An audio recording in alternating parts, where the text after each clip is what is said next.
Dan thinks for a moment that the one person who would have insight into everything at the school would be the priest, and goes to him. He wanted him to be honest and tell him everything about Trin. The priest was dismayed to see an emotional Dan. In the face of questioning, the priest acted resolutely. He insists that Trin isn't dead, and that no one at the school could have killed Trin. Dan couldn't hear anything to say. Since the priest wouldn't say anything, then he'll find the answer in his own way. Going back a year, what was Trin really like?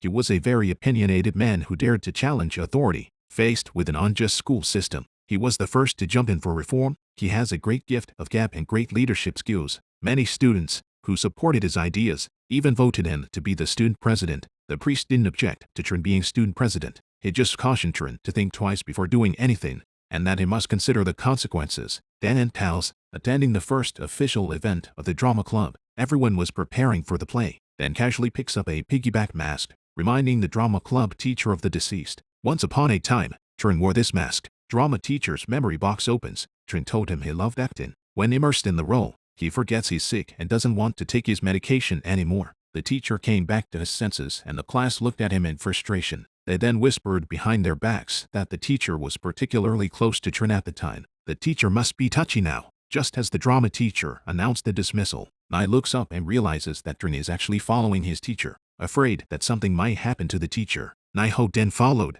He could clearly see through the glass of his office that Trin's spirit was approaching the teacher. Nai's jaw dropped at the image. Was this some kind of man-ghost romance?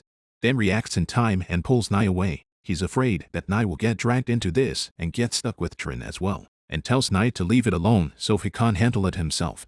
Nai still wants to help Shen, and goes to the library computer to look for clues. Nai and Trin actually know each other. A year ago, when Nai was hesitant to confess his love, it was Trin who gave Nai confidence on the forum. Nai is not the only one who comes to the library in the middle of the night. Nai ducks under it nimbly to see what Nan is up to. Unexpectedly after, Nai learns the explosive news that Nan and the female teacher turn out to have an unusual relationship. They made an appointment for a private meeting in the library. Nai stifled a gasp of surprise that they hadn't noticed. Just when they were looking for clues to Trin's disappearance, they hear on the radio that the police department has reopened the case of Trin's disappearance and seemingly found a new lead. Trin is the child of a famous politician, so this event is not too big, not too small, and it's pretty well known in the area. So what's the new clue? It turns out that a witness revealed that Trin suffers from bidirectional affective disorder and has a long history of taking medication, but for some reason, he stopped taking his own medication and has been using drugs ever since. It is possible that these reasons caused Trin to hallucinate and be nowhere to be found at school. But Trin's body wasn't found, and it's still not completely conclusive that he's dead. The whole school was abuzz again at this news, and the priest's brow furrowed. He was in the habit of recording his patients' visits, and now he turned on the recording. It turns out that Trin is also a patient of his, and Trin begins to have trouble distinguishing reality from fantasy when he has an attack. The symptoms are exactly the same as Dan's. I've obviously seen episode 5, but why do I feel like I'm getting more and more confused? Is it an all-sick setting? 1 minute it's a ghost, 1 minute it's a shadow, 1 minute it's a pill, 1 minute it's a drug, and the audience is thoroughly confused. Sometimes I really don't understand what the director was thinking. The shadow thing hasn't even been seen yet and a quadrangle romance has been planted. Sisters from the girls' school used to come to the drama club for rehearsals in order to rehearse Hamlet, and Xiao Mei clings to Dan as soon as he arrives. As any blind man can see, Xiao Mei likes Dan. Dan helps Mei tie her hair, but the scene hurts both men. One is Nai and the other is Joe. What's wrong with this Joe?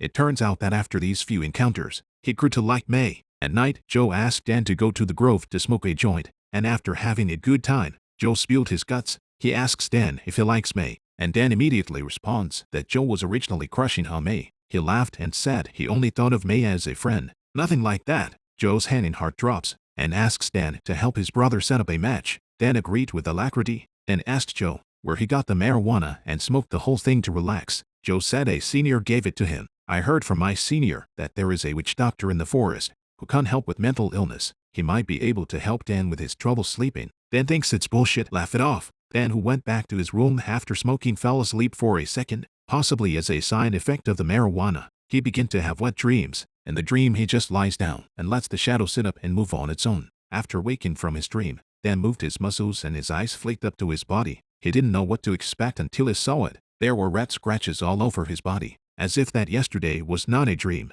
but a real occurrence. It's amazing that Dan, who has been through so much since he was a kid, didn't take it seriously and just went to school. Within a few days, the school club was open and the girls and boys were chattering away. They promote and sell tickets for the plays they are involved in, and the female teacher and Nan's cheating line goes in a dog-eared direction and is out of control. The female teacher brought her own husband to visit and turned out to be cheating on her in marriage. And Nan, the womanizer, openly pursues his pretty sister, and the female teacher looks at him with resentment. The highlight comes when the female teacher finds Nan, who has been sneaking cigarettes in the stairway. She rewards her with a slap and then asks Nan why she's hooking up with other women. She also said that she was pregnant with Nan's baby and was responsible for it or not. Nan said she would talk to her family about it when she graduated to reassure her teachers. We all know in our hearts that Nan is just talking about some deceitful bullshit. Anyway, the female teacher foolishly believed it, and the scene was surreptitiously filmed by someone. Who the hell is it? Let's read on. Dan, who had taken off his costume, tried to go wash his face, but a bizarre scene occurred. He turned over the tissue paper and found horrible black shadows printed on it. He looked up into the mirror and Trin was standing behind him. Dan's pretty bold and follows Trin all the way to the school. He wanted to see exactly where Trin wanted to take him. Rounding a couple corners, Trin walked into the fun house. It's a haunted house set up by the students, and Dan doesn't hesitate to walk in. At the same time, Nan receives a letter from the mysterious man. Inside the letter was a picture of him and his female teacher cuddling together. Alarmed, Nan glanced up to see a man in a pig's head mask and hurried after him. Walking around, Nan enters the fun house as well. At this point, Trin and Dan were playing hide and seek, and Dan couldn't keep up with Trin's flying pace. Finally, he came to a three-sided mirror, in which the appearance of a strange man appeared violently. The man also let out a piercing scream. The next second, the screen went black and Dan opened his eyes again to find the glasses guy gone. This is not a place to stay for long, and Dan rushes for the exit. And Nan, who had just come in not long ago and had found the piggyback, came to the three mirrors as well. In the eerie light, he sees the missing Trin, who is looking at him with indignant eyes. This part almost blinded me. Nan is also scared enough after seeing the look on Trin's face, but still hasn't found the piggyback all the way through the storm. Then walks out of the funhouse before Nan does. Nan is hot on his heels and takes a beating on Dan. He mistakenly believes that Dan has been filming him, and in his panic, Dan loses his ring. The real identity of the sneak peeker is also revealed, and it turns out to be Nye. Joe lends Nye his camera to play with, and Nye does a great job on his first play. All this Nan doesn't know. Dan sees it all. Both parties in the fight were interviewed again by the Dean of Instruction, and the priest nursed Dan out. The priest asked Dan how he was sleeping this time after his treatment. Dan had long since stopped believing in priests, so he made a few casual remarks and fought them off. Dan sees a guilty Nye waiting for him. It's obvious he took a beating for nothing, and Dan doesn't blame him at all. Nye says he really doesn't like Nan and wanted to cure him, but he didn't realize he played it off. Dan instructs Nye to be careful about exposing himself at night without the ring, then goes to sleep nervously. Shadow once again takes Dan back to the good old days when he was a kid. ขอบคุณที่ทำให้จำได้นะว่าครั้งหนึ่งเราเคยมีความรู้สึกแบบนี้ด้วย Then woke up crying and drew this heartwarming scene. The next day in sketch class, the sculpture was accidentally knocked over by two boys. Dan turned to get his broom, and as soon as he turned back, there was another bizarre scene. My friends, the brain CPU is not enough. The plot has taken on new characters, and the ideas are scrambling again. Do that again and Dan goes crazy before I do. After coming to his senses, Dan realizes that the sculpture is fine, not broken at all, and it turns out to be an illusion. At the drama club rehearsal scene, Dan is playing opposite the female lead and turns his head to see Shadow again. Dan slowly utters the line to him, "I'm not an honest man." Then Dan told the teacher he was in bad shape and got off the stage. May always manages to get that step ahead of Dan to comfort him, but Dan keeps in mind what he promised Joe. He coldly rejected May's kindness, not wanting her to think otherwise. Joe saw the opportunity to start with May's interests and get close to her. Nan continues to cheat on her with her female teacher. It says someone knows about them, probably Dan. The female teacher said it wasn't like something Dan would do, like she remembered something. The female teacher is horrified that Dan won't find out about the medical teacher's daughter. Nan said it happened a long time ago and no one knows about it. So it seems that you two have not only cheated on each other, but you should also have done something wicked to harm others. That's when sleepwalking Dan arrives at the library as well, interrupting the two of them. The next day, the priest talked about the library, and no one dared admit to having been there. Dan was in worse shape, lying in the infirmary when the Shadow came back. Shadow serves Dan again in the middle of the day, and Dan is so blessed that he doesn't even have to do it himself. The next day, the boys went to town together and passed an aunt telling ghost stories. Halfway through the story, the more Dan listened, the more familiar it became. Wasn't this the image he had seen yesterday before sleepwalking? The old aunt told the legend of the one-armed man. I don't know if this has anything to do with the Shadow, but I'm thoroughly confused anyway. I was worried about finding the ring, but Trin from the dream found it for Dan. That's when Dan came at him from behind and hit him. How much do you two hate each other? You're still fighting in your dreams. Dan thought it was a dream, but he didn't realize it was reality. Both men lay in the infirmary with colors on their faces. The priest still has to collect on this mess. The priest was really nice to Dan and told the infirmary teacher to keep it a secret. It's certainly not Nan, the rich kid he's trying to protect, but Dan, the poor fatherless man. Dan doesn't get punished for this fight and comes to the church with Nai to paint like nobody's business. Seeing the infirmary teacher praying, Nai suddenly remembered something. He said the infirmary teacher's daughter, Ting Ting, committed suicide last year and hung herself from a big tree in the school. Bizarrely, Tina's best friend, Trin, went psycho after Tina's death. I wonder if Trin is suffering from excessive grief. Then the priest says Trin has bipolar disorder and gives him therapy. Dan is still very interested